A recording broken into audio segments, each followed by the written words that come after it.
Okay အားလုံးပဲမင်္ဂလာပါကျွန်တော်အခုဒီဗီဒီယိုမှာတော့ဒီ database ရဲ့ဒီ table တွေကိုကျွန်တော် data တွေစပြီးတော့ထည့်ရမယ်ပေါ့နော်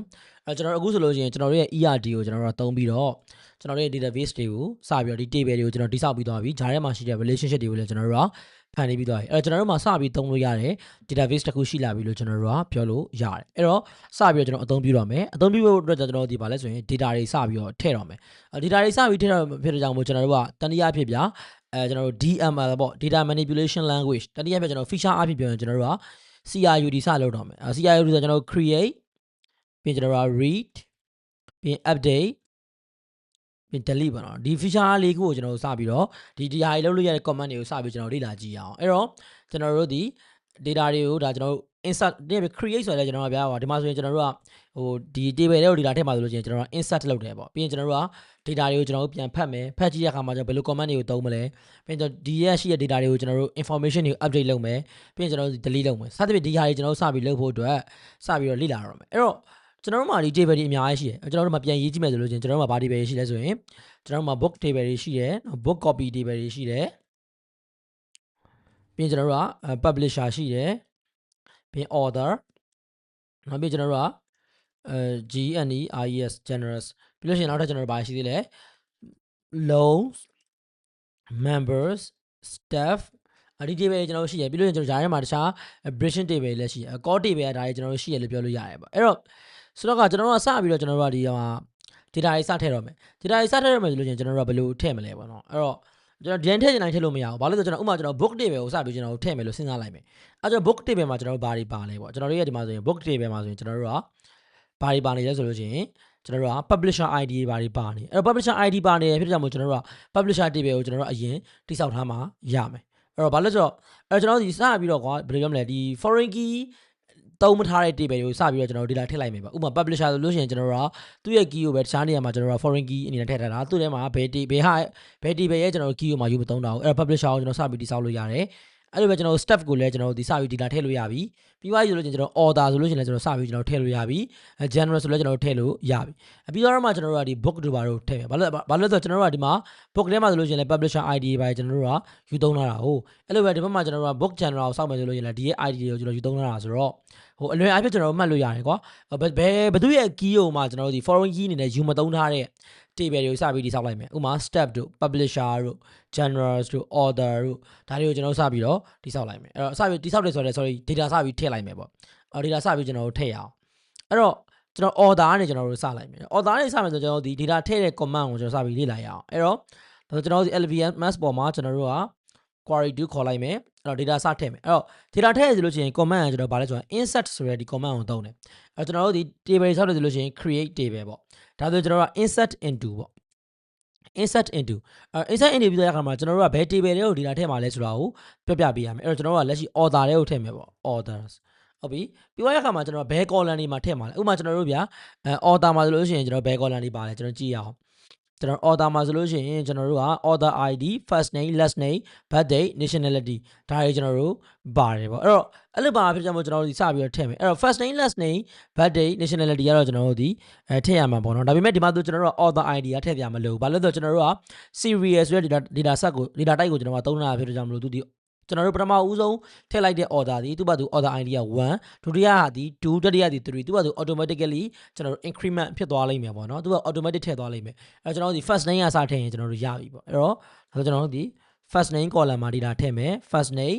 ပြီးရင်ကျွန်တော်တို့က last name ပြီးရင်ကျွန်တော်တို့ဗာလဲဆိုရင် birth date ပြီးရင်ကျွန်တော်တို့က nationality ဒါတွေကျွန်တော်တို့ထည့်လိုက်မယ်ထည့်လိုက်ပြီးသွားပြီဆိုရင်ကျွန်တော်တို့ဒီဒါဆိုဒီ column ကျွန်တော်တို့ဒီ insert into author table တွေကိုထည့်မယ်ဒီ column တွေမှာထည့်မယ်ကျွန်တော်တို့ value ထည့်ပေးရမယ် value value ကကျွန်တော်တို့ဘာထည့်လိုက်မလဲဆိုကျွန်တော်တို့ကဒါပါတော့နံပါတ်1ကကျွန်တော် first name ကိုကျွန်တော်က maybe ကျွန်တော်မြန်မာနာမည်ပဲတစ်ချက်ထည့်လိုက်မယ်ကြော် second name ကိုလည်း last name ကိုလည်းကျွန်တော်ကြော်ပဲထည့်လိုက်မယ်ပြီးသူရဲ့ birth date ထည့်မယ်birth date ကကျွန်တော်တို့ဘယ်လောက်လဲဆိုရင်ထားပါတော့28ရက်ကျွန်တော်တို့ဒါတော့ဒီလိုထည့်လိုက်မယ်ကျွန်တော်တို့ format က2001ပြီးကျွန်တော်တို့က36လပိုင်း12ရက်နေ့ကျွန်တော်6ထည့်လိုက်တာပေါ့နော်စိတ်ထဲရှိတာ nationality ကကျွန်တော်တို့ကမြန်မာပေါ့ဒါဆိုကျွန်တော်တို့က run ကြည့်လို့ရပြီဒါဆိုကျွန်တော် insert command မယ်ဒါလေးကိုတစ်ချက်ပြန်လေ့လာကြည့်မယ်ကျွန်တော်တို့ကကိုထည့်မဲ့ table တွေကို insert into ဆိုတဲ့ဟာလေးကိုသုံးပြီးတော့ ထည့်ရမယ်အဲ့တော့ insert into author table အဲ့ author table ထဲမှာကျွန်တော်တို့ကဘယ် column တွေကိုထည့်မှာလဲဆိုတော့ first name last name birth date နဲ့ nationality ကိုကျွန်တော်တို့ကထည့်မှာဘယ်တန်ဖိုးတွေထည့်မှာလဲဆိုတော့ဒီတန်ဖိုးတွေကျွန်တော်တို့ထည့်မှာ value အဖြစ်ကြော်ဒီ birth date ဒီ nationality ကိုကျွန်တော်တို့ကထည့်မှာဖြစ်တယ်အဲ့တော့ဒါလေးကိုကျွန်တော်တို့ run ကြည့်လိုက်မယ်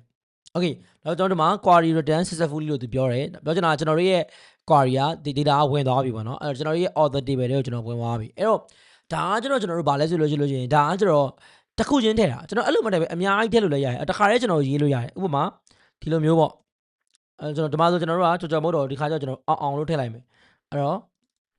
အောင်သူကကျကျွန်တော်တို့ထားပါတော့1990နဲ့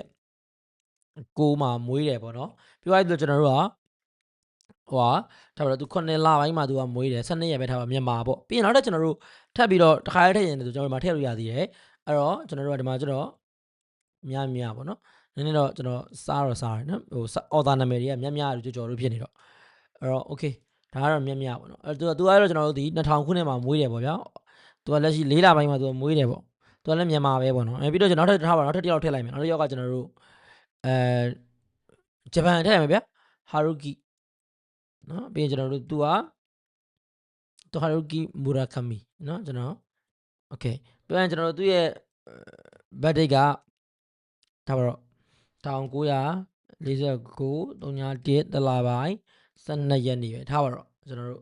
သူကတော့ Japanese ဖြစ်တယ်ပေါ့နော် JAPANES Japan ဒါဆိုကျွန်တော်တို့ကဒီအရာတွေအကုန်လုံးတစ်ခါတည်းထည့်လိုက်လို့ရတယ်ကျွန်တော်ကောင်းအောင် run လိုက်မယ်ဟောတော့ဒီမှာလုံးက insert 3ပေါ့နော်သုံးခုထည့်လိုက်ပြီးသွားပြီ query return successfully လို့သူပြောတယ်အဲ့တော့ကျွန်တော်ဒါဆိုရင်ကျွန်တော်တို့က data ဝင်သွားပြီကွာ data ဝင်သွားမဝင်သွားကိုကျွန်တော်ပြန်ကြည့်ရမယ်ပြန်ကြည့်တာကကျွန်တော်တနည်းအားဖြင့် read လုပ်တာပေါ့ဒါဆိုကျွန်တော်တို့ကဗျာ table တွေကို data ထည့်တာကို data ဖန်တီးရလို့ကျွန်တော် create လို့ကျွန်တော်ပြောရင်လည်းမမှားဘူးပေါ့နော်အဲ့တော့ကျွန်တော်တို့ပြီးသွားရခါမှာကျွန်တော်ဘာလုပ်မလဲဆိုတော့ဒီထဲမှာတကယ် order ထဲမှာအဲ့ဟာဝင်သွားလားမဝင်သွားလားကိုကျွန်တော်ပြန်ကြည့်မယ်ပြန်ကြည့်တဲ့အခါမှာကျွန်တော်သုံးရတဲ့ဒီ command ကကျွန်တော်ဘာလဲဆိုလို့ရှိရင် select ပေါ့နော် select ပြီးကျွန်တော်တို့ဘယ် column တွေကိုကြည့်မှာလဲပေါ့နော်ဥပမာကျွန်တော်တို့ first name select ကွာပြီးကျွန်တော် column သူ့ရဲ့ဒီ format ကကျွန်တော် select ပြီးသွားပြီဆိုကျွန်တော် column name ကိုကျွန်တော်တို့ရေးရမယ်ပြီးကျွန်တော်တို့က from table name ကိုကျွန်တော်တို့ရေးရမယ်အဲ့တော့ဒါကသူ format ပါအဲ့တော့ကျွန်တော် column name ကတော့ကျွန်တော်မရေးတော့ဘူး column အားလုံးထုတ်ကြည့်မယ်ရှင်းသမျှ column အားလုံးထုတ်ကြည့်မယ်ဆိုကျွန်တော် star ပေါ့ဘယ် table လဲဆိုကျွန်တော် author table တွေက select star from author အဲ့တော့ကျွန်တော် run လိုက်မယ်ဆိုလို့ရှိရင်ဒီမှာ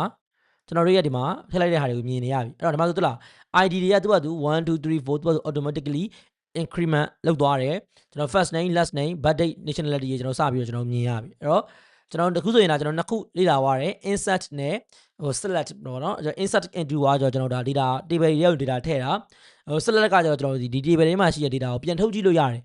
data တွေကိုပြန်ပြီး access လုပ်လို့ရတဲ့ command ဆိုရင်မမှားဘူးပေါ့ read လောက်တာပေါ့နော် okay အဲ့ကျွန်တော်တို့နောက်ထပ်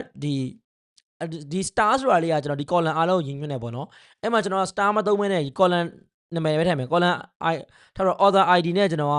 first name ပဲကျွန်တော်ကြည့်ချင်တယ်ဆိုလည်းရတယ်အဲ့ဒါဆိုရင်သူကဒီ star မဟုတ်တဲ့ကြောင့်မို့သူအကုန်လုံးပြန်ပါမှာတော့မဟုတ်ဘူးဒါဆိုကျွန်တော်တို့ဒီမှာ author ID နဲ့ first name နှစ်ခုပဲကျွန်တော်မြင်ရမှာဖြစ်တယ်အဲ့ဒါကတော့ကျွန်တော် select command ကိုအသုံးပြုတဲ့ပုံပေါ့နော်နောက်ပိုင်းမှာကျွန်တော်တို့ဒီ alias လုပ်ပြီးတော့ပြီးရင် filter လုပ်ပြီးတော့ထုတ်ကြည့်လို့ရသေးတယ်အဲ့ဒါကျွန်တော် select ကိုအသေးသေးလေ့လာတဲ့အခါကျမှကျွန်တော်ပြန်ပြောကြမယ်ဒါလက်ရှိကျွန်တော်တို့ထည့်လိုက်တဲ့ data တွေဝင်သွားလားမဝင်သွားလားကျွန်တော်ပြန်စစ်တဲ့အပိုင်းလောက်ပဲကျွန်တော်ရှိအောင်မယ်ပေါ့နော် okay ပြီးသွားတဲ့အခါမှာကျွန်တော်ထည့်ထားပါတော့ကျွန်တော် general table လေးကိုလည်းဒီလာထည့်လိုက်မယ် insert ကျွန်တော် insert into ကျွန်တော်တို့က GENRES ဒီမှာ general table မှာကျွန်တော်တို့ဒီ column တွေမေ့သွားရင်ကျွန်တော်တို့ ERD လေးပြန်ကြည့်ကျွန်တော် general ID နဲ့ကျွန်တော် name ရှိတယ်ကျွန်တော်တို့ ID တော့ထည့်တာမလို့ဆိုတော့ general name ထည့်လိုက်ရင်ရပြီ GENRENAME သူ့ကိုကျွန်တော်တစ်ခါရင် data တွေကိုတစ်ခါတည်းပဲကျွန်တော်ထည့်လိုက်ရမယ် values အဲ့တော့ကျွန်တော် fiction တွေရှိမယ်เนาะ FICDM fiction တွေရှိမယ်ပြီးသွားပြီဆိုလို့ရှိရင်ကျွန်တော်ဘာရှိမလဲဆိုတော့ကျွန်တော်တို့ဒီ fantasy ပေါ့နော် fantasy တွေကျွန်တော်တို့ရှိမယ်စာအုပ်မျိုးစားတွေမှာပြီးရင်ကျွန်တော်တို့ကokay science fiction တွေကျွန်တော်တို့ရှိမယ်ပြီးတော့ကျွန်တော်ပြီးရင် non fiction ပေါ့နော် non fiction တွေကျွန်တော်တို့ရှိမယ်အဲ့တော့ဒီလောက်ပဲကျွန်တော်ထားလိုက်မယ် non fiction အဲ့ဒါဆိုကျွန်တော်တကောက်အောင် run လိုက်တော့မယ်ဒါကျွန်တော်သူဝင်သွားပြီလို့ပြောတယ်အဲ့တော့ကျွန်တော်တို့ပြန်ကြည့်ကြည့်အောင် select star from GNRES GNRES okay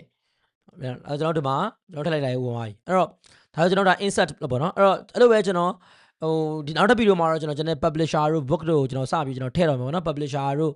book တို့ကျွန်တော်စပြီးထည့်မယ်ပြီးရင် book copy ထည့်မယ်ပြီးရင်ကျွန်တော် members တွေ staff တွေကျွန်တော်ထည့်မယ် loan တွေထည့်မယ်အဲ့တော့ အဲ့ data တွေကိုကျွန်တော်တို့ဒါအဓိကကတော့ data ထည့်တဲ့ဟာကိုကျွန်တော်စလေ့လာတာပေါ့နော်ဒီဗီဒီယိုပြီးသွားပြီဆိုလို့ရှိရင်ဒါကျွန်တော် insert ကိုလည်းတည်သွားပြီပြန်ပြီးလည်းစစ်တက်သွားပြီဖြစ်တော့ကြောင့်မလို့ကိုယ့်ဘက်ကိုဆက်ပြီးထည့်ထားကြည့်စေချင်တယ်နောက်ဗီဒီယိုကိုတန်းမကြည့်သေးဘဲနဲ့ကိုယ့်ဘက်ကိုစမ်းထည့်ကြည့်လိုက်ပြီးတော့မှကျွန်တော်ပြန်ပြီးတော့တူတူလိုက်လို့လည်းရပါတယ်အားလုံးကျေးဇူးတင်ပါတယ်အခုဒီဗီဒီယိုလေးကတော့ဒီလောက်ပါပဲ